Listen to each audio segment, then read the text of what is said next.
The strange thing is, she wasn't joking. And by the end of that week, my life was tied to hers in a way neither of us saw coming. It started on a Tuesday night. The rain had been falling since before sunset, and by 10 o'clock, it was hitting my roof hard enough to drown out the television. I was sitting alone at my kitchen table, eating leftover stew and looking through a stack of bills I wasn't in the mood to deal with. Life had become pretty simple after my father died. Work the farm, pay what I could, sleep, repeat. Most nights the silence didn't bother me. That night it did. Maybe that's why the knock made me jump. Not a normal knock, a desperate one. 3 hard bangs against the front door. I frowned and stood. Nobody came to my place that late unless something had gone wrong. I opened the door. And there she was, Sophia Bennett. 24 years old, my neighbor's daughter. Soaked from head to toe. Breathing hard, eyes red like she'd either been crying or trying not to. For a second, neither of us spoke. Then she looked up at me and said something that made absolutely no sense. I need a husband by Friday. I stared at her. The rain kept pouring behind her. What? I need a husband, she repeated, by Friday. I honestly thought she had hit her head. Sophia was smart. Too smart to show up at a man's house near midnight talking like that. Come inside, I said. She stepped through the doorway.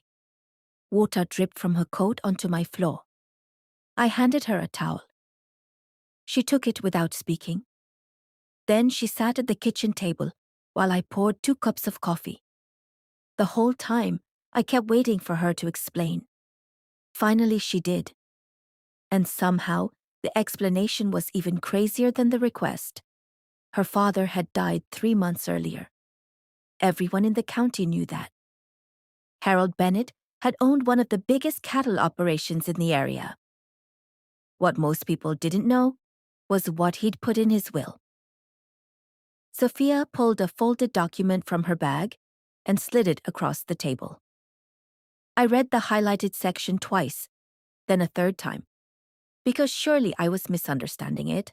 I wasn't. The will stated that Sophia would inherit the ranch only if she was legally married before her 25th birthday, and her birthday was Friday, 4 days away. If she wasn't married by then, control of the property would pass to her uncle Victor. I leaned back in my chair. You're serious? She nodded. I wish I wasn't. I looked at the paper again. Why would your father put something like this in a will? Her expression tightened. He thought he was protecting me. From what? From Victor. That answer told me everything. Victor Bennett had spent most of his life chasing quick money and bad ideas. He treated responsibility like it was contagious. The idea of him running a ranch made my stomach hurt. He challenged the will? I asked. No. Then why are you here? Her eyes met mine. Because she already knew the answer. And so did I. Nobody else would help. The room went quiet. I hated that she was right. The truth was simple. Sophia had spent the last few years away at college. Most of her old friends had moved. Her relatives either lived far away or sided with Victor. The few men she had dated disappeared.